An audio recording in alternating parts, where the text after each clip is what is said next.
그만 좀 와라. 라비쉬 로봇 녀석들아. 이놈들이 K 출시에 힘입어서 그런가 마크 서버 파기만 하면 저 귀여운 시작부터 화내서 미안합니다. 해킹은 저만 당하는 게 아니라 마크 서버를 파신 많은 분들이 겪는 고질적인 문제란 말이죠. 서버를 파는 방법은 많은데 보안 관련한 정보는 찾기도 어렵고 대부분은 저희에게 쓸데없는 광고거나 좀 쓸만하다 싶다 하면 그냥 비쌉니다. 우리는 그냥 단순하게 저 녀석들만 안 오면 좋겠는데 말이에요. 그런데 그 로봇들 입장에서 본다면 저희 서버는 그냥 열려있는 네이버 같은 사이트와 다를 바가 없긴 하거든요. 아니 지가 대문 열어놓고 왜 오지 말라 지랄이냐. 그래서 오늘은 이 악귀들을 들어오지 못하게 할 다양한 문단속 방법들을 검증해볼까 합니다. 지난 마크 영상에 달린 700개가 넘는 댓글들에 숨어있던 수많은 보안 기술 중 제 마크 서버에 가장 적합한 방식을 찾아나가는 기술의 여정, 지금 시작합니다. 먼저 지금 제가 굴리고 있는 서버의 상태부터 확인해봐야겠죠. 기기는 미니 PC, 최신 바닐라 버전의 서버 구동기는 최적화 테스트를 위한 폴리아, 공유기를 보트 포워딩한 IP 기반의 직접 접속 방식, 라이브 유저는 3명, 피크시 10명 이하의 규모를 가진 소형 서버입니다. 주 보안 수단은 화이트리스트로 허가되지 않은 유저의 접속은 차단하는 아주 기초적인 보안 체계를 사용 중이죠. 물론 이 정도의 보안으로도 대부분의 봇 접속 시도나 혹여나 서버의 IP가 노출되더라도 접속을 허용하지 않을 정도는 되지만 5분마다 이 집 열려있나요? 를 물어보는 그지 같은 본 녀석들로 인해 서버의 로그가 더럽혀져 있답니다. 크게 작용하진 않겠지만 저 입국 요청 하나하나를 쳐내는 자원 소모도 좀 신경 쓰였고요. 사실 화이트리스트 이전에 적용했던 리버스 프록시 서버 역시 이런 보안적인 의도에서 채택하게 되었습니다. 만일 제 서버가 공격을 받더라도 앞단에 FRP 서버가 먼저 터져나갈 테니 과전류로부터 가전을 보호하기 위해 두꺼비 집이 내려가듯이 메인 서버를 지키기 위해 앞에서 탱킹 역할을 해줄 네트워크 버퍼로서의 역할을 해주리라 생각했던 거죠. 그렇게 제 개발 로그를 빙자한 2년간의 마크 서버 운영기를 유튜브에 업로드하고 보니 수많은 분께서 다양한 기술들을 가져와 야 한번 봐라 고 조언해주셨고 모든 댓글을 읽다 보니 제 지식이 턱없이 부족함을 느끼게 되더군요. 그건 그렇고 이건 좀 긁히더이다. 그럼 공돌이답게 현재 방식의 문제부터 하나씩 뜯어봐야겠죠. 외부로 공개된 리버스 프록시 서버는 본 서버로 직접 들어올 패킷을 앞단에서 처리, 결국엔 서버가 열려있는 상태라 누구나 접속 시도는 할 수 있는 상태라 볼 수 있는데 저레벨 네트워크의 계층은 접속을 허용하는 형태이다 보니 아니 실리야 오늘따라 기술 TMI가 좀 많다?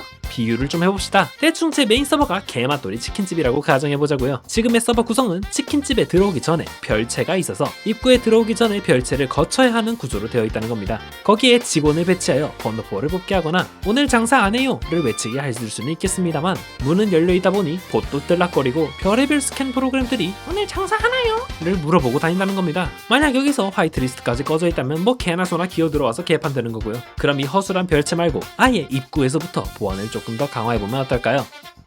건물 외부에 경비병을 배치해보자고요. 이러면 별채에서 손님 받으랴 번호표 뽑아주랴 신원을 확인하랴 바쁘지 않아도 앞단에서 일차로 막아주니 부담이 상당히 감소하게 될 겁니다. 대표적인 방법으로는 IPA 뷰글스과 Fail to Ban으로 로그인 시도를 많이 실패하는 IP를 차단해주는 역할을 수행하여 화이트리스트나 버킷 레벨에서 확인하고 쳐낼 필요 없이 아예 접속 시도조차 못하게 막아버리는 거죠. 뭐야 저거면 해킹이야? 다 막히는 거야? 여기서 끝났으면 저번 DLC 영상이랑 나누지도 않았겠죠. 다시 음식점으로 돌아와 봅시다. 일단 별채에 직원을 배치하고 건물 밖에 경비원을 세워두어 악질 로봇을 포함한 소규모의 불특정 손님들을 어느 정도 쳐낼 수 있게 되었습니다만 만약 그 음식점이 있는 골목을 가득 메울 정도의 집단이 몰려온다면 어떨까요? 아니 그냥 그 도로와 지역을 가득 채울 정도의 대규모 인파가 몰아닥친다면요. 경비원이 조니급이 아니라면 그 모든 예비 손님들을 대접해드릴 수는 없겠죠. 이게 바로 저희가 익히 듣고 있는 분산 서비스 거부 공격, 소위 디도스라고 불리는 공격인데 이 단순히 물량으로 때려박는 공격 방식 때문에 방어가 사실상 불가능하긴 합니다. 그럼 아예 속수무책으로 당하고만 있어야 되냐? 한번 최대한 발버둥 쳐보자고요. 예를 들자면 서버를 이 세상에서 지워오면 어떨까요? 뭔 뚱딴지 같은 소리인가 싶겠지만 서버는 현실의 음식점과 다르게 인터넷 세상의 네트워크 위에 있기 때문에 세상과 이어지는 입구를 어느 정도 숨길 수가 있습니다. 해킹이라는 것이 사실 우리의 악질 맛집 헌터들이 아들을 이끌고 자 가자! 를 시전해야 저 치킨집을 영업 정지를 시키던 손님들이 들락거리지 못하게 하던 꼬장을 부릴 수 있을 텐데 애초에 입구를 찾지 못한다면 공격 시도조차 할 수가 없겠죠.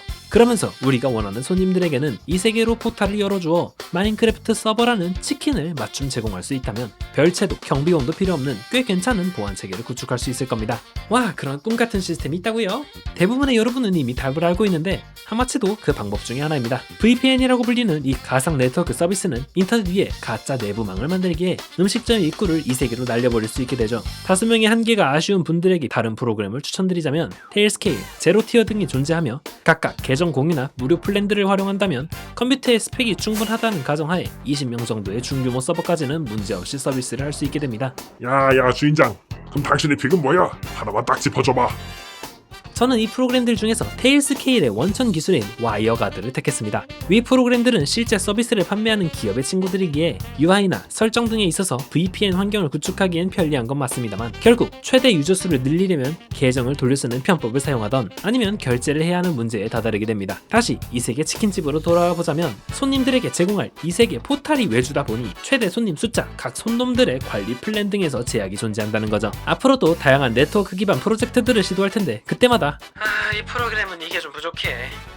이거 복제하고 쓸까? 같은 고민을 하고 싶지 않았기에 조금은 허술하더라도 한번 오픈소스부터 저만의 서비스를 만들어보고 싶었습니다. 그 선택이 저한테는 와이어가드였고요. 먼저 동작 테스트를 위해 대충 윈도우 GUI로 된 툴을 서버와 유저 쪽에 하나씩 설치해주시고 유저 딴에는 서버의 주소를, 서버 딴에는 접속한 유저의 주소를 적어서 서로 켜주면 포트 포워딩으로 UDP 포트 하나 열어주시고요. 아주 간단하게 내부 IP로 접속이 되게 됩니다. 이제 기존의 25565 포트는 닫아버리고 와이어가드로만 접속을 하도록 설정해주고 지인들에게는 IP를 쉽게 찾지 못하게 클라이언트로 잘 포장해서 접속기의 형태로 배포한다면 저만의 작은 보안 서버가 만들어지는 것이죠. 봇들은 기본 설정이라면 열려있어야 할 입구가 막혀있으니 에이 탔다 탔어 할 테고 애초에 무차별 패킷 난사에는 대응조차 하지 않는 구조기에 확실히 개선되었다고 볼 수 있죠. 만약 공개된 내부 IP로 핑이라던가 무언가의 툴로서 트래픽 공격을 한다 하더라도 서버 측에서 이 IP 뭔가 트래픽이 비정상적인데 라는 신호를 각 IP별로 포착할 수 있기에 서버 설정에서 해당 IP만 지워버리면 내부 해킹도 방지할 수 있게 됩니다. 그렇다면 이렇게 물어보실 것 같네요. 그럼 이제 해킹이랑 디도스 공격으로부터 완벽한 거야? 아니요. 사실 완벽이라고 물어보셨기에 아니라고 답할 수밖에 없었습니다. 아무리 지인 서버고 아무리 저런 보안 체계를 갖춰두더라도 외부의 접속을 허용하는 한 보안의 구멍은 발생할 수밖에 없거든요. 멀티를 위해서라면 어떠한 방식으로든 서버는 인터넷에 연결되어 있어야 하는데 이는 저희가 치킨집의 입구를 아무리 숨겨도 어찌되었건 희미한 연결은 남아있기에 기운은 느껴지는 상태거든요. 누군가 악의를 가진 무림고수가 있다면 기운이라는 단서만으로 이 세계에 통하는 경로를 찾아내고 무력화시킬 수 있다는 거죠. 열심히 입구를 숨겨봤자 서버 접속기를 해석해서 주소를 알아내고 그 주소로 대량의 악질 맛집 헌터들을 꽂아버리면 우리가 아무리 열심히 보안을 갖춰두더라도 제 집으로 직접 들어오는 인터넷 회선 자체가 죽어버리면 답이 없어지거든요. 물론 지인 서버 레벨에서는 일어나기 어려운 일인 건 맞지만 어찌되었건 가능성이 존재하는 한 완벽과는 거리가 있다는 겁니다. 그래서 저는 개인이 구축할 수 있는 한계 내에서 진짜 완벽에 가까운 서버보다는 접속된 인원의 권한을 하나하나 제어할 수 있고 더 활용성이 높은 와이어가드를 골랐던 거죠. 주인장, 그럼 만약에 불특정 인원이 포함된 대형 서버라면 어떻게 구축할 거야? 너가 생각하는 개인 레벨에서 완벽한 서버는 뭔데? 이름 참 어렵다 그죠? 그냥 다른 IP를 가지고 있는 컴퓨터 하나 빌리는 걸로 시작하는 단순한 친구인데 말이죠. 일단 스탠스가 공격받지 않겠다가 아니라 공격받더라도 서비스를 지속할 수 있도록 만드는 것이기에 규모가 조금 커지게 됩니다. 다시 치킨집으로 돌아와 보자고요. 지금 위협은 무림고수가 길을 느끼고 허공을 갈라 저희 이세계 통로가 노출되어서 통로에 악질들이 들이닥쳐 사실상 치킨집으로 들어가는 통로가 막히는 문제인 거잖아요. 그러면 입구를 한 번만 더 숨겨보자고요.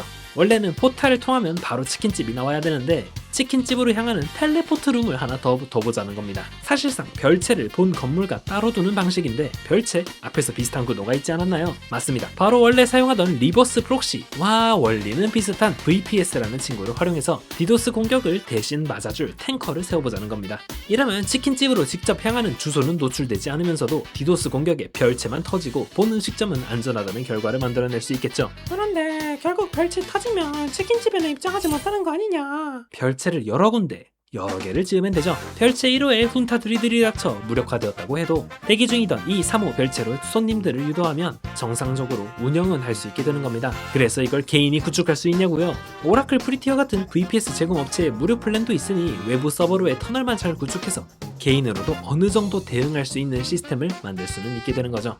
뭐 공격자가 실시간으로 VPS IP 추적해가지고 스위칭보다 빠르게 대역폭 공격을 날린다면 그 정도 공격이면 그냥 맞아주죠. 이번엔 다양한 보안 설계를 검증하며 봇들의 해킹은 물론 디도스까지 피할 수 있는 어느 정도 쓸만한 마인크래프트 서버로 한번 업그레이드 해보았습니다. 보안적 취약점을 통해 계속 파고 들어가다 보니 마지막 가서 조금 복주한 감이 없잖아 있지만 뭐 좋은 공부가 되었기도 했고, 사실상 이번 보안 네트워크 공부가 다다음 영상으로 이어지는지라 저는 만족했었네요. 보안 수준을 끌어올리기 위해 결국 유저에게 귀찮음을 떠넘길 수밖에 없다는 점은 상당히 아쉬웠습니다만, 왜 그래야 보안이 높아지는지를 알아보는 과정이 있었기에 그래야지 이게는 이해가 안 되긴 합니다만, 어쨌건 다양한 기술적 조언을 댓글로 공유해주시는 여러분께 항상 감사드리며, 다음 영상은 바이브 코딩으로 뭔가를 만들어보는 영상으로 가져와 보겠습니다. 실리였습니다.